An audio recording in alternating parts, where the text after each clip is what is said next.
সবাই কেমন আছেন? শীতকাল কিন্তু চলেই আসলো।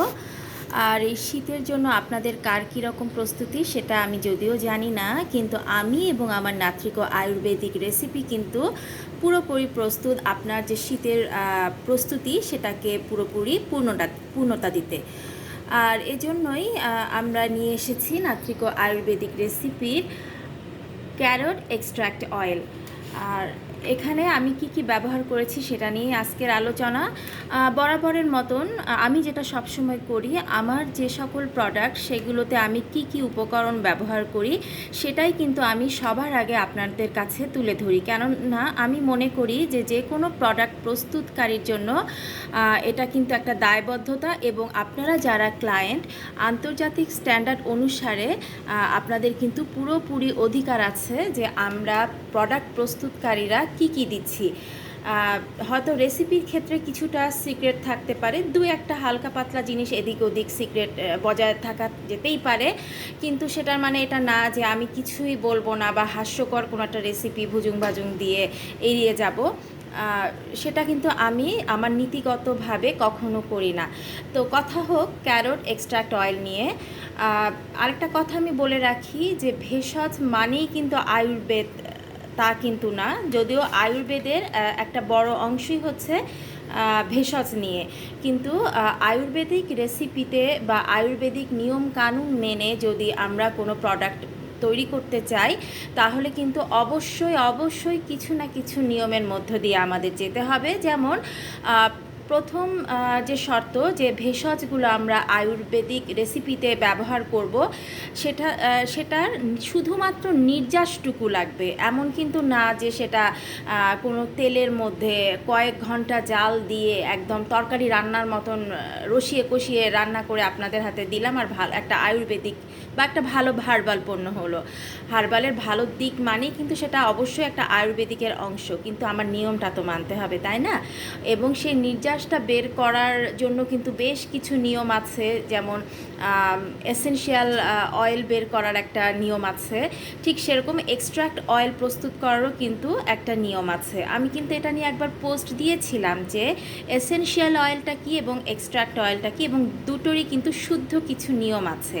আবারও বলছি, এসেনশিয়াল অয়েলটা হচ্ছে শুধুমাত্র যেই সবজি হোক, ফুল হোক, লতা পাতা হোক বা কাণ্ড হোক, প্রচুর পরিমাণে শুধুমাত্র সেই জিনিসটা থেকেই যে কোনো জিনিসেরই, অর্গানিক জিনিসের নিজস্ব কিছু অয়েল আছে, একদম সেই অয়েলটুকুই বের করে আনা। তো দেখা যায় যে হয়তো বা কয়েক হাজার বা কয়েক মন পাতা বা ফুল থেকে হয়তো মাত্র কয়েক ফোঁটা আপনি এসেনশিয়াল অয়েল পাবেন, এবং শুদ্ধ এসেনশিয়াল অয়েল কিন্তু খুবই দামি।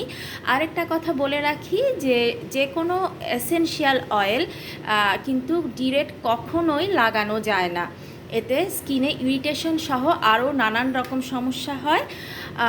শুদ্ধ এসেনশিয়াল অয়েলকে অন্যান্য ক্যারিয়ার অয়েলের সাথে মিশিয়ে ব্যবহার করতে হয়, এবং সেটা মিশানোরও কিন্তু বিশেষ কিছু নিয়ম আছে, যেটা আয়ুর্বেদের আরেকটা যে শাখা অ্যারোমা থেরাপি সেটাই বর্ণনা করেছে। তবে হ্যাঁ, জনসাধারণের জন্য একদম সহজ করেও কিন্তু এটার ব্যবহারের নিয়ম বলা আছে। আপনারা যদি কখনো জানতে চান আমি অবশ্যই বলবো, তবে আমি এখনও যেহেতু এসেনশিয়াল অয়েলটা প্রস্তুত করি না, সো এজন্যই আপনাদের সামনে এটা এখনও ওরকমভাবে তুলে ধরিনি, বাট আমার ইচ্ছা আছে। আর আমি সবসময় বলে আসছি যে আমি যে শুধুমাত্র প্রোডাক্ট প্রস্তুতকারী সেটাই না, আমি কিন্তু একজন হার্বালিস্টও, এবং সবার আগে আমি আমার সেই হার্বালিস্ট পরিচয়টাই দিতে বেশি স্বাচ্ছন্দ্য বোধ করি। সো আমার প্রোডাক্ট বিক্রি যেটা করব সেটা নিয়ে শুধু আপনাদেরকে গলা ফাটিয়ে চিৎকার করে বলবো এটা কেনেন, এটা কিনলেই অমুক সমস্যা সমাধান হয়ে যাবে, সব সমস্যার সমাধান হয়ে যাবে, সেটা তো না। আমার বলতে হবে ভেষজ সম্বন্ধীয় যত রকম জিনিস আছে, সেটা খাদ্যদ্রব্যই হোক বা সেটা স্কিন হেয়ারের জন্যই হোক না কেন, সেটা নিয়ে আপনাদের সাথে আলোচনা করা। আর এটা তো গেল এসেনশিয়াল অয়েলের কথা। আরেক ধরনের আছে, সেটা হচ্ছে extract oil.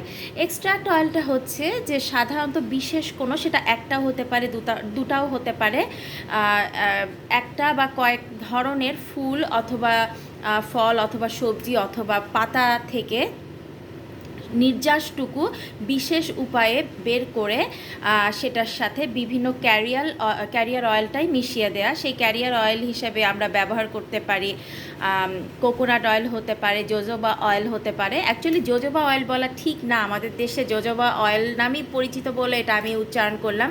Actually internationally jojoba অয়েলকে বলা হয় হোহোবা অয়েল। তারপরে আছে অলিভ অয়েল। অলিভ অয়েলও কিন্তু দুই রকম আছে, একটা হচ্ছে এক্সট্রা ভার্জিন অলিভ অয়েল আর একটা হচ্ছে পোমেস অলিভ অয়েল। তো সবচেয়ে ভালো হচ্ছে extra virgin olive oil. Almond oil সেটাও কিন্তু এক ধরনের ভালো ক্যারিয়ার অয়েল। তো নির্যাসটুকু একটা নির্দিষ্ট উপায়ে বের করে বিভিন্ন রকম ক্যারিয়ার অয়েল বা আমরা যদি চাই অবশ্যই সেখানে কয়েক ফোঁটা এসেনশিয়াল অয়েল মিলিয়ে এক্সট্রাক্ট অয়েলটা সাধারণত প্রস্তুত করা হয়। তবে এটারও কিন্তু বিশেষ নিয়ম আছে। এটার এক্সট্রাক্ট অয়েল তৈরি করার মানে এই না, যেমন দেখা গেল আমি ক্যারোট অয়েলটা প্রস্তুত করি, এটার মানে কিন্তু এটা না যে আমি এক হাঁড়ি তেলের মধ্যে দিয়ে ক্যারোট বা যে কোনো ধরনের জিনিস দিয়ে সেটা একদম জাল দিয়ে কালা ভুনার মতন কিছু একটা করে আমি ক্যারোট অয়েল প্রস্তুত করলাম না। এটার অবশ্যই কিছু নিয়ম আছে। আয়ুর্বেদিক এক্সট্রাক্ট অয়েল যখন আমরা তৈরি করতে যাই, নির্যাসটা সবচেয়ে আগে বের করে নিতে হবে। সেই নির্যাসটা তৈরি করার কিছু নিয়ম আছে, তাপমাত্রা একটা বড় ব্যাপার। আর আয়ুর্বেদিক ফর্মুলাতে কিন্তু সরাসরি হিট দেওয়ার প্রচলনটা নাই, সেটা সানহিটের মাধ্যমে গরম করতে হবে অথবা ডাবল বয়েলিংয়ে যেতে হবে। এই প্রসেসগুলো বেশ সময় সাপেক্ষ এবং অনেক ধৈর্য না হলে কিন্তু এটা আসলে সম্ভব না।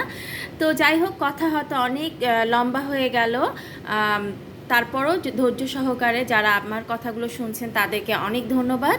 তো এই ক্যারোট এক্সট্রাক্ট অয়েলটা আপনাদের জন্য এনেছি এবং এখানে আগেই বলে রাখছি যে এখানে গাজরের নির্যাসটা ব্যবহার করেছি। ক্যারিয়ার অয়েল হিসেবে আমি কিন্তু রেখেছি এক্সট্রা ভার্জিন অলিভ অয়েল। আমি কিন্তু কখনো আমাদের দেশে যে অলিভ অয়েলগুলো প্যাকেটজাত করা হয় সেগুলো কিন্তু কখনো ব্যবহার করি না। আমি চেষ্টা করি সরাসরি বাইরের থেকে অয়েলগুলো আনার, মানে এক্সট্রা ভার্জিন অলিভ অয়েল, অথবা আমাদের দেশ থেকে যদি কিনি এই যে এরকম ইনটেক যে জিনিসগুলো পাওয়া যায় একটু দামি সুপার শপ থেকেই কিন্তু নিয়ে নেই, হয় এরকম কাঁচের বোতলে অথবা একেবারেই ইম্পোর্টেড যে জারগুলো আছে আমি সেটাই কিন্তু ব্যবহার করি এবং আমি কিন্তু প্রায় এগুলো দেখিয়ে থাকি, দেখতেই পাচ্ছেন।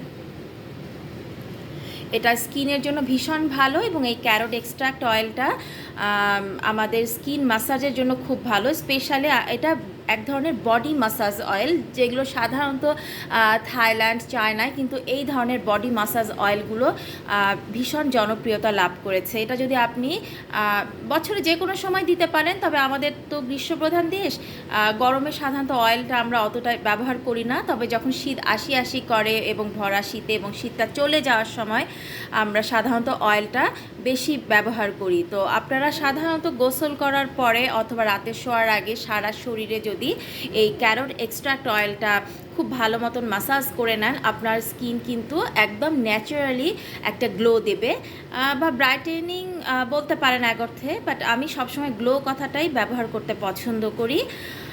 আর স্কিনটা খুব ভালো রকমের সফট হবে, স্মুথ হবে, একটা আলাদা চকচকে ভাব কিন্তু স্কিনের মধ্যে এমনি প্রদর্শন করবে।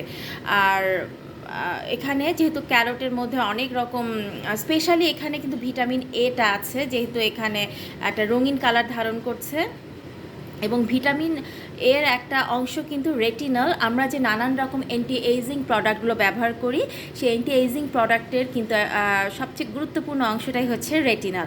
সো বুঝতেই পারছেন যে এটা কিন্তু অ্যান্টি এইজিংয়েরও কাজ করে। আর এছাড়া এখানে ভিটামিন সিও তো আছেই, অলিভ অয়েলেরও আছে নানান রকম গুণ। আমি পরে এটা নিয়ে আরও বিশদভাবে আলোচনা করব। তো আপনারা রেডি তো শীতকালে এই নাত্রিক আয়ুর্বেদিক রেসিপির ক্যারোট এক্সট্রাক্ট অয়েল দিয়ে বডি ম্যাসাজ করার জন্য? ভালো থাকবেন সবাই।